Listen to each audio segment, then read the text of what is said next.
ಆ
ಕಾಗದ ಯಾಕೆ ಬಾಗಿಲ ಮೇಲೆ ಅಂಟಿಸಿದಿ?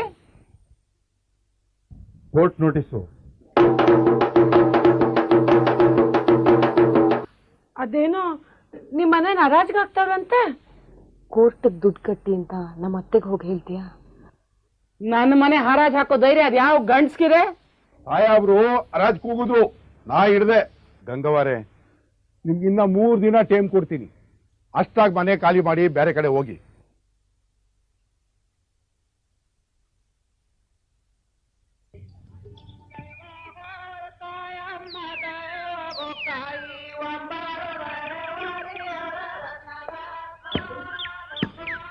ಬುಡಿ ಅಯ್ಯ, ಇದು ಬುಡಕ್ಕೆ ಇಷ್ಟತ್ತ.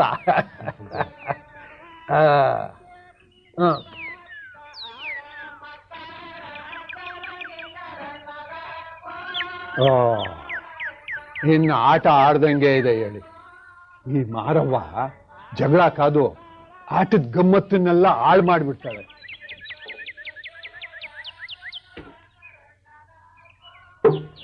ಅದ್ಯಾಕೋ ರೇವಣ್ಣ ನನ್ನೋಡ್ ಕಿಟಕಿ ಮುಚ್ಚಿದಿ? ಅಯ್ಯಯ್ಯ, ನೀವು ಬಂದಿದ್ದು ನಾನು ನೋಡ್ಲೇ ಇಲ್ಲ ಗಂಗವಾರೆ. ನುಸಿ ಬರ್ತದೆ ಅಂತ ಕಿಟಕಿ ಹಾಕಿದೆ ಅಟೆಯ. ನೋಡೋ ರೇವಣ್ಣ, ನೀ ಕಾನೂನು ತಿಳಿದವನು. ಆ ಪಟೇಲ ಅದ್ಯಾರೋ ಬೋಳಿ ಮಗ ಅಮೀನ್ನಂತೆ, ಅವನನ್ನು ಕರ್ಕೊಂಡು ಬಂದು 3 ದಿನದಲ್ಲಿ ಮನೆ ಖಾಲಿ ಮಾಡ್ಬೇಕು ಅಂತ ಹೇಳ್ತಿದ್ದಾನಲ್ಲ? ಹೌದು, ಮತ್ತೆ ಕೋರ್ಟ್ಗೆ 45 ದಿನದೊಳಗೆ ತೆಪ್ಪದಂಡ ಕಟ್ಟಬೇಕು ಅಂತ ಆವತ್ತೇ ಜಡ್ಜಿಗಳು ಹೇಳಿರ್ಲಿಲ್ವಾ? ವಾಯ್ದೆ ಒಳಗೆ ನೀವು ಕಟ್ಟಲಿಲ್ಲ, ಅದಕ್ಕೆ ಹರಾಜು ಹಾಕವ್ರೆ. ಪಟೇಲ ಹರಾಜ್ನಾಗೆ ನಿಮ್ಮನೇನೆ ಹಿಡ್ದವ್ನೆ. ಈಗ ಅದು ಅವನ ಮನೆ ಆಯ್ತು, ಅದಕ್ಕೆ ಬುಡಿ ಅಂದ್ರೆ ಅದ್ರ ತಪ್ಪೇನೈತೆ? ಇದೇನು ರೇವಣ್ಣ, ನೀನು ಇದ್ದಕ್ಕಿದ್ದಾಗೆ ಪಟೇಲನ್ ಪರ ವಹಿಸ್ಕೊಂಡು ಮಾತಾಡೋಕೆ ಶುರು ಮಾಡಿದಿ? ಕೋರ್ಟಿಗೆ ದುಡ್ಡು ಕಟ್ತಾ ಇದ್ರೆ ಹೀಗಾಗುತ್ತೆ ಅಂತ ನಿಮ್ಮ ಮನೆಗೆ ಬಂದು ಹೇಳ್ಬೋದಿತ್ತು. ಹೌದು, ಹೇಳ್ಬಹುದಿತ್ತು. ಮತ್ತೆ ಯಾಕೆ ಹೇಳಿಲ್ಲ? ಯಾಕೆ ಅಂದ್ರೆ ಆವತ್ತು ನೀವು ನನಗೆ ಕಳ್ಬಡ್ಡಿ ಮಗ ಅಂತ ಬೈದ್ರಿ. ಕಳ್ಬಡ್ಡಿ ಮಕ್ಕಳು ಯಾವತ್ತಾದ್ರೂ ನಿಮ್ಮಂಥ ಸಾಭ್ಯಸ್ಥರಿಗೆ ಬುದ್ಧಿ ಹೇಳಕ್ಕಾಯ್ತದ? ಗಂಗಾವರೇ, ನೀವು ಊರ್ನವ್ರಿಗೆಲ್ಲ ಬೈಕೊಂಡು ತಿರುಗಾಡಿದ್ರಿ. ಈಗ ನೋಡಿದ್ರ ಎಂತ ಕಸದಾಗ ಸಿಗಾಕೊಂಡಿದ್ರಿ. ಸುಮ್ಮನೆ ರೇವಣ್ಣ, ಈಗೇನ್ ಮಾಡೋದ? ಆ ಮನೆ ಬಿಟ್ಬಿಟ್ಟು ಬೇರೆ ಮನೆ ಹುಡುಕೊಳ್ಳಿ. ಮನೆ ಬಿಡ್ಲೇಬೇಕೇನಾ? ಹೌದು, ಮತ್ತೆ ಏನಾರು ಲಾ ಪಾಯಿಂಟ್ ಹಾಕಿದ್ರೆ ಆ ಮನೇಲೆ ಉಳ್ಕೊಳಕ್ ಆಗೋದಿಲ್ವಾ? ಕೇಸೇ ಫೈಸಲಾಗಿದೆ ಅಂದ್ಮ್ಯಾಗೆ ಲಾ ಪಾಯಿಂಟ್ ಇನ್ಯಾರ್ಗ ಹಾಕ್ತೀರಿ?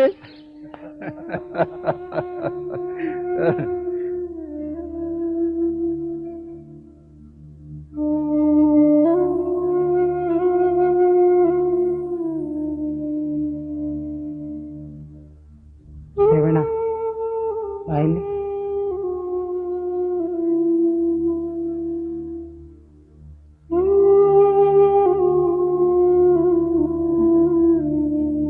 ಈಗ ನಿಂತ ಕಾಲಲ್ಲಿ ಮನೆ ಬಿಡಿ ಅಂದ್ರೆ ಎಲ್ಲಿಗೆ ಹೋಗೋಣ ಹೇಳು?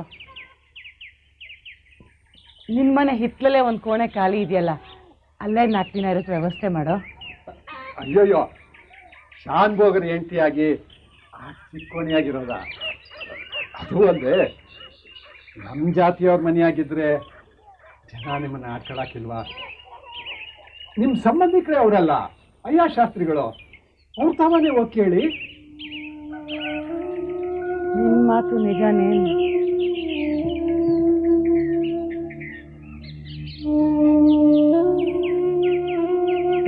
ಪಾಪ ಇತ್ಲಾಗಿರೋ ಕ್ವಾಣಿಯಾಗಿರ್ಲಿ ಬಿಡಿ. ಅಯ್ಯೋ ಬೇಡ, ಸುಮ್ಕೇಳು. ಈ ಒಮ್ಮಂಗೇನ ಜಾಗ ಕೊಟ್ರೆ ಅವನ್ನ ಮಡ್ಲಾಗಿಟ್ಕೊಂಡಂಗ ಆಯ್ತದೆ. ಬೇಡ. ಗಂಗಾವಂಗಿ ಗತಿ ಬರಕ್ಕೆ ನೀವೇ ಅಲ್ವಾ ಕಾರಣ? ಏಯ್, ಏನಂದೆ? ಸುಮ್ ಕರ್ತೀಯ 4 ಮಳೆಗ್ಲ?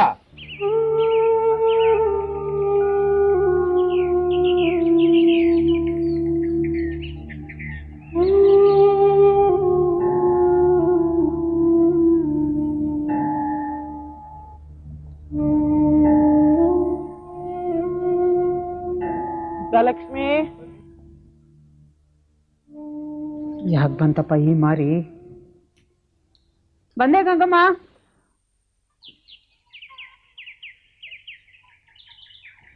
ಬನ್ನಿ ಬನ್ನಿ.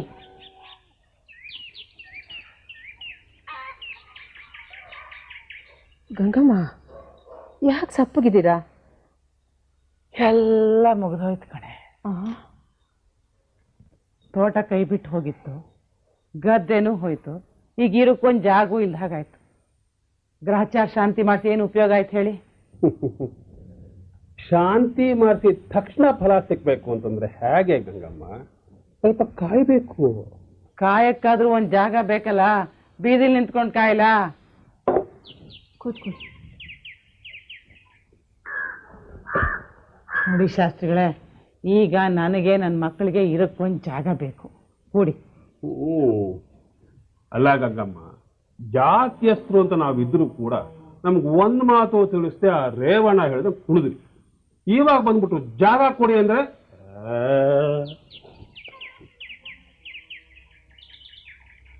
ಪೌರೋಹಿತ್ಯದ ಮಂತ್ರ ಗೊತ್ತಿಲ್ದಿದ್ರು ಕಿತಾಪತಿ ತಂತ್ರಕ್ಕೇನು ಕಡಿಮೆ ಇಲ್ಲ. ಏನಂದ್ರಿ ಗಂಗಮ್ಮ?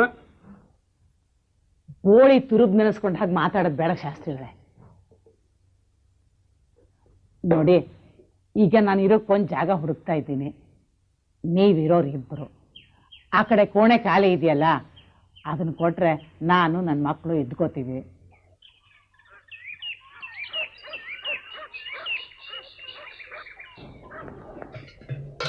ಏನಂತೀವಿ? ಬೇಡ ಕಣ್ರಿ, ಆ ಗಂಗಮ್ಮ ಮನೆಗೆ ಒಂದ್ಸಲ ಬಂದ್ಬಿಟ್ರೆ ಆ ಮನೆ ಉದ್ಧಾರ ಆಗಲ್ಲ ಅಂತ ಹೇಳಿ ಕಳಿಸ್ಬಿಡಿ.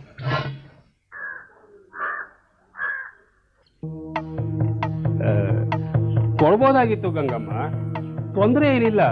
ಆದ್ರೆ ನಮ್ಮನೆಗೆ ಬರೋರು ಹೋಗೋರು ತುಂಬಾ ಜಾಸ್ತಿ. ಪೂಜೆ ಪುರಸ್ಕಾರ ಹೋಮ ಹವನ ಅಂತ ನಡೀತಾನೇ ಇರುತ್ತೆ. ಅದಕ್ಕೆ ನಾವು ಯಾವಾಗಲೂ ಮಡಿಲಿರ್ಬೇಕಾಗತ್ತೆ. ಇದು ನಿಮಗೆ ಸರಿ ಹೋಗುತ್ತೋ ಇಲ್ವೋ ಅಂತ ನಾವಿದ್ದು ಗೊತ್ತಾಯ್ತಲ್ಲ? ಗೊತ್ತಾಯ್ತಪ್ಪ, ಗೊತ್ತಾಯ್ತು. ನನ್ನ ಕೈಲಿ ಈಗ ದುಡ್ಡಿಲ್ಲ, ಅದಕ್ಕೆ ಸರಿ ಹೋಗೋದಿಲ್ಲ. ಅದೇ ನನ್ನ ಕೈಲಿ 4 ಕಾಸಿದ್ದಿದ್ರೆ ಆಗೆಲ್ಲ ಸರಿ ಹೋಗ್ತಿತ್ತು ಅಲ್ವಾ? ಬರ್ತೀನಿ.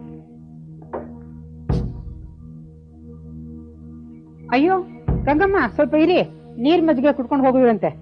ಯಾರಿಗ್ ಬೇಕಾಗಿದ್ಯಾ ನೀನ್ ನೀರ್ ಮಜ್ಜಿಗೆ? ಹೋಗ್ ತಲೆ ಮೇಲೆ ಸುರ್ಕ. ನನಗ್ ಜಾಗ ಕೊಡಲ್ಲ ಅಂತೀರಾ? ನಿಮ್ ಆಟ ಏನು ಅಂತ ಜಗಜ್ಜಾಹೀರ್ ಮಾಡ್ತೀನಿ. ರಥೋತ್ಸವದಲ್ಲಿ ದೀಪ ಹಚ್ಚಿಕೆ ಅಂತಂದಿದ್ ಎಣ್ಣೆ ಏನಾಯ್ತು? ಪ್ರಸಾದ ಮಾಡಕ್ಕೆ ಅಂತಂದಿದ್ ಅಕ್ಕಿ ಕಾಯಿ ಬೆಲ್ಲ ಹೇಗ್ ಲಪಟಾಯಿಸಿದ್ರಿ? ಮದ್ವೆಲಿ ತಪ್ಪು ಮಂತ್ರ ಹೇಳಿ ನಮ್ ಬೀಗದಲ್ಲಿ ಬಯಸ್ಕೊಂಡಿದ್ದು ಒಂದ್ ಮಂತ್ರನಾರು ನೆಟ್ ಕೆಳಕ್ ಬರ್ತಾ ಇವ್ನ ಯೋಗ್ಯತೆಗೆ. ಇವ್ನ ಅಡ್ಡಾಡಿ ಕೆಲಸ ಗೊತ್ತಿದ್ರು ನಮ್ ಯಜಮಾನ್ರು ಅಯ್ಯೋ ಪಾಪ ಬದುಕೊಳ್ಳಿ ಅಂತ ಸುಮ್ಮನಾದ್ರು. ಅಂತದ್ರಲ್ಲಿ ಈಗ ನಮ್ ಕಷ್ಟದಲ್ಲಿ ಸಹಾಯ ಮಾಡೋ ಅಂತೇನೋ ಕಲ್ಪುರ ಆಯ್ತಾ? ಬೀದಿ ನನ್ನ ಮರ್ಯಾದೆನ ಹರಾಜ್ ಹಾಕ್ತಿದ್ದಾಳೆ ಅವಳು. ಹೋಗಿ ಸಮಾಧಾನ ಮಾಡಿ ಒಳಗ್ ಕರ್ಕೊಂಬ ಹೋಗು. ಊರ್ನವ್ರ ಮುಂದೆಲ್ಲ ನೀನ್ ಗುಟ್ಟು ಬಿಚ್ಚಿ ನೀನ್ ಮಾರಾಕ್ ಹೇಳಿದ್ರೆ ಕೇಳು. ಬನ್ನಿ ಗಂಗಮ್ಮ. ಬಿಡೆ, ಬನ್ನಿ ಗಂಗಮ್ಮ, ನೀವು ಗೊತ್ತಾಗಿ ಎಲ್ರಿಗೂ ನೋಡಿ, ಗೊತ್ತಾಗಿ ಎಲ್ರಿಗೂ ನೀವು ಬನ್ನಿ, ನೀವು ಒಳಗಡೆ ಬನ್ನಿ. ಏನೋ ಅಯ್ಯ ಶಾಸ್ತ್ರಿ, ಜಾಗ ಕೊಡ್ತೀಯೋ ಅಥವಾ ಬೀದಿಲ್ ನಿಂತ ಇನ್ನೊಂದಿಷ್ಟು ನಿನ್ ಪುರಾಣ ಬಿಚ್ಚೋ? ಬೇಡ ಬೇಡ, ಜಾಗ ಬೇಕು ತಾನೆ, ಕೊಡ್ತೀನಿ. ಆದ್ರೆ ನಮ್ಮನೇಲೆಲ್ಲ ಆಂಜನೇಯ ಗುಡಿನಲ್ಲಿ ಅಲ್ಲ, ಅಲ್ಲಿ ಒಂದು ಕೋಣೆನೂ ಇದೆ, ಮಂಟನೂ ಇದೆ. ಸದ್ಯಕ್ಕೆ ಕಲೀರಿ, ಆಮೇಲೆ ಏನಾರು ಏರ್ಪಾಡು ಮಾಡೋಣ. ಆಗ್ಬೋದಲ್ವಾ?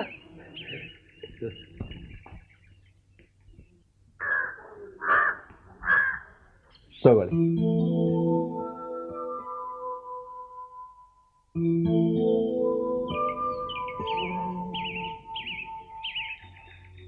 ತಾನೇ ಗೆದ್ಬಿಟ್ಟೆ ಅಂತ ಭಿನ್ನಾಣ ಮಾಡ್ಕೊಂಡು ಹೋಗೋದು ನೋಡಿ. ಗೆದ್ದವಳು ಅವಳಲ್ವೇ, ನಾನು. ಅದು ಹೇಗ್ರಿ? ಈಗ ಆ ದೇವಸ್ಥಾನಕ್ಕೆ ಪೂಜಾರಿ ನಾನೇ ತಾನೆ. ದೇವಸ್ಥಾನ ಇತ್ತೀಚೆಗೆ ಹೇಗಿದೆ ನೋಡಿದೀಯಾ? ಕಾಡಾಗೋಗಿದೆ. ಈ ವಿಷಯನ ಮೇಲವ್ರಿಗಾರ ತಿಳಿಸಿದ್ರೆ ನಮಗೆ ಬರೋ ಆದಾಯಕ್ಕೆ ಕತ್ತರಿ ಬೀಳುತ್ತೆ. ಅದೇ ಗಂಗಮ್ಮಂಗ ಅದನ್ನು ಬಿಟ್ಕೊಟ್ಬಿಟ್ರೆ ಆಕೆ ಅಂಗಳನ ಸಾರಿಸಿ ಗುಡಿಸಿ ಚೆನ್ನಾಗಿ ಇಟ್ಕೋತಾಳೆ. ಆವಾಗ ನಮ್ಮ ಮೇಲೆ ಯಾರು ದೂರ ಕೊಡೋ ಹಾಗೆ ಇಲ್ವೋ? ಈಗ ಹೇಳು, ಗೆದ್ದವ್ರು ಯಾರು? ಅವಳ ನಾನ?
ಸರಿಯಪ್ಪ,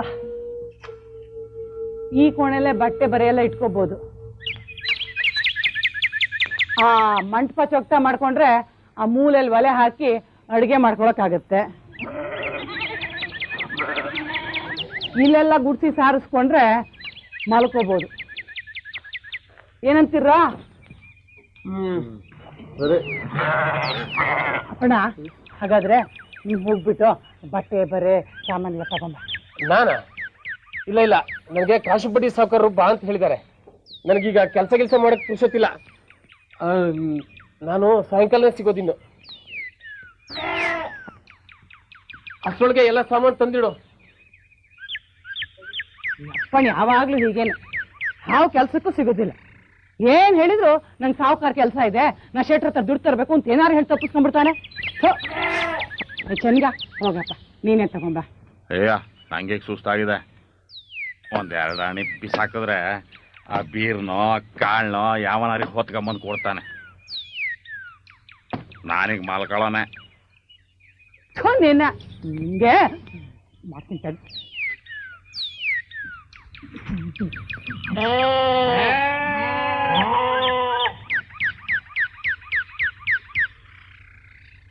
ಪಾಪಿ ಮಾಡೋದು, ನಿಜವಾಗ್ಲೂ ಸುಸ್ತಾಗಿದೆಯೋ ಏನೋ, ಅದಕ್ಕೆ ಕೆಲಸ ಮಾಡಿ ಅಭ್ಯಾಸ.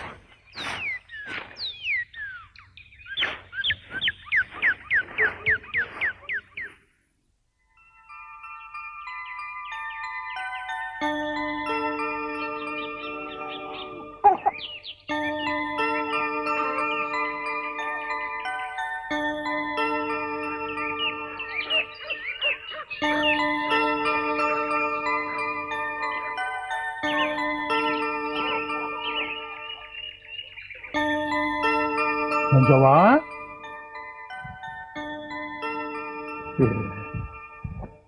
ಏನ್ ಮಾಡ್ತಾ ಇದ್ಯಾ ಪಾರ್ವತಿ? ನಾವು ಆಟ ಆಡ್ತಾ ಇದ್ದೀವಿ. ನನ್ನಮ್ಮ ಅಂತೆ, ರಮಣ್ಣ ಮಗ ಅಂತೆ, ಅದಕ್ಕೆ ಅವನಿಗೆ ಸ್ನಾನ ಮಾಡಿಸ್ತಾ ಇದ್ದೀನಿ.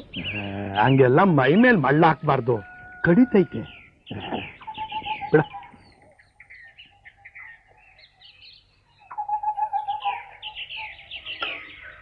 ನಂಜವ್ವ, ಯಾಕವ ಹಿಂಗ್ ಕುಂತಿದ್ಯಾ?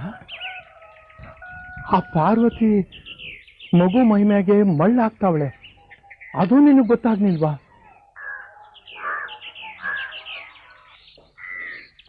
ನಮ್ಮ ಅತ್ತೆನೂ ಮನೆಯಿಂದ ಹೊರಗೆ ಹಾಕಿದ್ರಂತಲ್ಲ,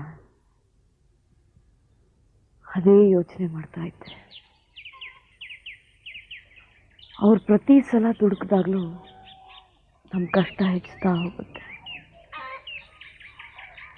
ತೋಟ ಹೋಯ್ತು, ಗದ್ದೆ ಹೋಯ್ತು, ಚಿನ್ನ ಹೋಯ್ತು,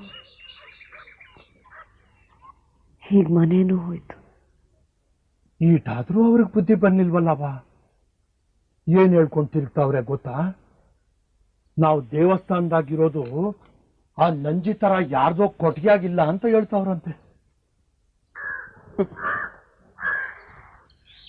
ನಂಜಿ ಥರ ಅಂತಂದಿರಲ್ಲ, ಆ ಮುಂಡೆ ಥರ ಅಂತಂದಿರ್ತಾರೆ. ನಮ್ಮತ್ತೆ ನಾಲ್ಗೆ ಒಂದು ಹಿಡಿತದಲ್ಲಿದ್ದರೆ ಇದ್ಯಾವ ಕಷ್ಟಕ್ಕೂ ಸಿಕ್ಕೋತಿರ್ಲಿಲ್ಲ.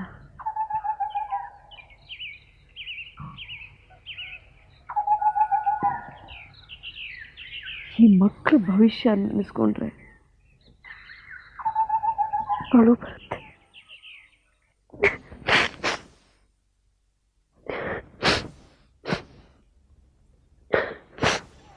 ಗುಂಡೇಗೌಡರು ಕಳಿಸಿದ್ರಾಗಿ ಇನ್ನು 8 ದಿನ ಬರುತ್ತವ? 1-2-3 ದಿನ ಬರ್ಬಹುದು. ಯಾಕೆ?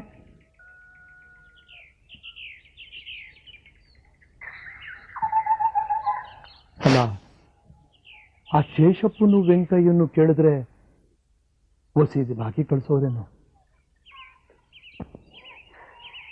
ಯಾಕೋ ಎಲ್ರ ಹತ್ರ ಹೋಗಿ ದೇಹಿ ಅಂತ ಕೈ ಚಾಚಿ ಬೇಡ್ಕೊಳ್ಳೋಕ್ಕೆ ಮನಸ್ಸು ಒಪ್ತಿಲ್ಲ ಐನೋರೆ.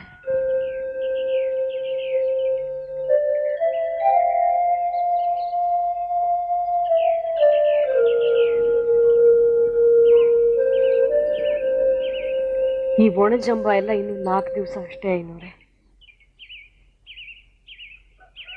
ಗುಂಡೇಗೌಡರು ಕೊಟ್ಟು ಈ ರಾಗಿ ಖಾಲಿ ಆದರೆ ಹಸ್ದೊಟ್ಟೆ ಆ ಕೆಲಸನೂ ಮಾಡಿಸುತ್ತೆ. ಬಂದದ್ದನ್ನ ಬಂದಂಗೆ ತಗೊಳ್ಳೋದು ಕಲಿ. ಶಿವ ಏನಾದ್ರೂ ಒಂದು ದಾರಿ ತೋರಿಸ್ತಾನೆ. ಶಿವ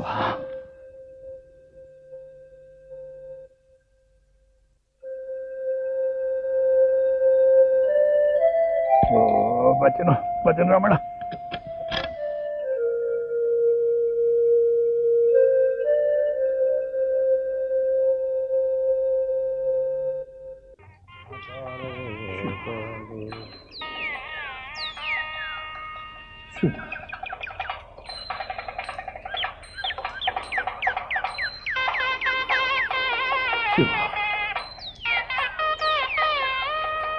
ಶಂಭೋ ಮಹಾದೇವ.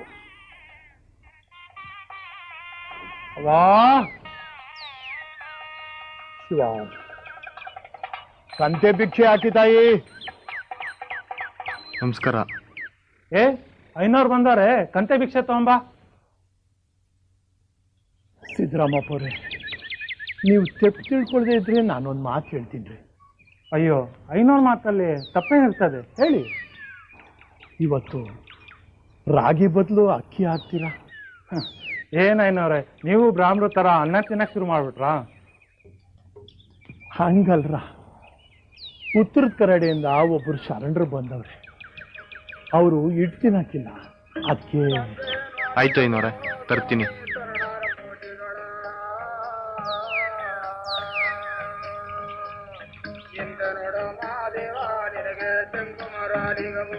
ಶಿವ,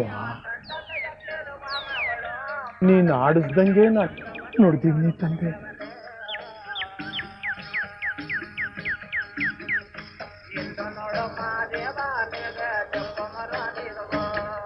ಜೋಳಿಗೆ ಬೇಡ, ಇದ್ರಾಗ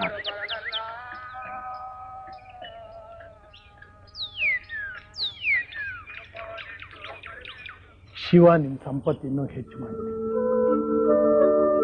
ಶಂಭೋ ಮಹಾದೇವ, ಶಂಭೋ ಮಹಾದೇವ.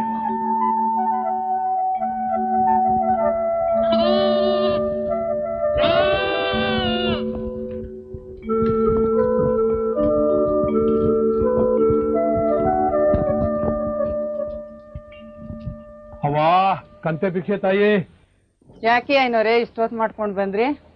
ವಯಸ್ಸಾಗ್ತಾ ಆಯ್ತಲ್ಲ ತಾಯಿ, ಉರಿ ಬಿಸಿಲು ಬಿರಿನ್ ನಡೆಯಕ್ಕೆ ಆಗಿಲ್ಲ ತಾಯಿ, ಪರಾಣ ಹಿಂಡ್ತದೆ. ಸ್ವಲ್ಪ ಕೂತ್ಕೊಂಡು ಸುಧಾರಿಸ್ಕೊಳ್ಳಿ ಐನೋರ, ಕುಡಿಯೋಕ್ಕೆ ನೀರು ಬೆಲ್ಲ ತರ್ತೀನಿ. ಬೇಡ ತಾಯಿ. ಅವ್ವ ಇವತ್ತು ಭಿಕ್ಷೆಗೆ ರಾಗಿ ಬೇಡವ್ವ. ಅದ್ಯಾಕೆ ಐನೋರ, ನಮ್ಮಿಂದ ಏನಾರು ಅಪಚಾರ ಆಗೈತಾ? ಅಯ್ಯೋ ಶಿವ, ಹಂಗಲ್ಲವ್ವ. ಇವತ್ತು ರಾಗಿ ಬದಲು ಇದ್ರಾಗೆ ಸ್ವಲ್ಪ ಎಣ್ಣೆನು ಹೊಸಿ ಹುಣಸೆ ಹಣ್ಣು ಉಪ್ಪು ಇದ್ರೆ ಕೊಟ್ಬಿಡ್ರಿ, ಉಪಯೋಗ ಆಯ್ತದೆ.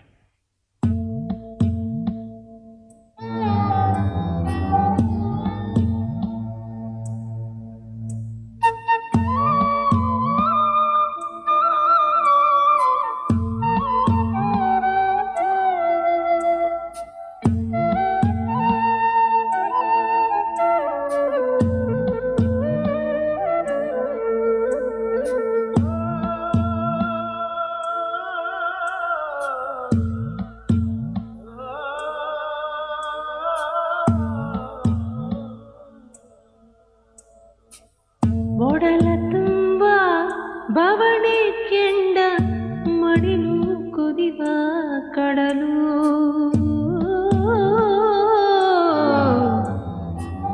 ದಿನವೂ ಪ್ರಶ್ನೆ ಮೇಲೆ ಪ್ರಶ್ನೆ ಎರಗಿ ಸಿಡಿವ ಸಿಡಿಲು.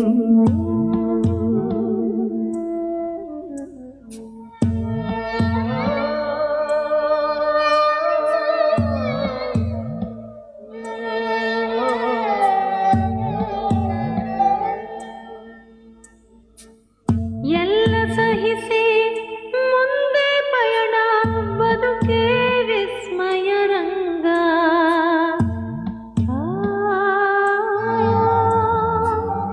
ಎಲ್ಲೋ ಅಡಗಿ ಕುಳಿತ ಬಾಣ, ಇರವು ವಿಷಮ ಸಂಗ.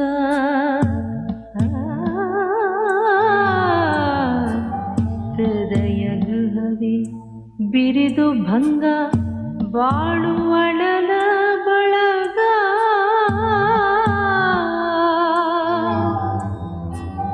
ಹೃದಯ ಗೃಹವೇ ಬಿರಿದು ಭಂಗ, ಬಾಳುವಳಲ ಬಳಗ.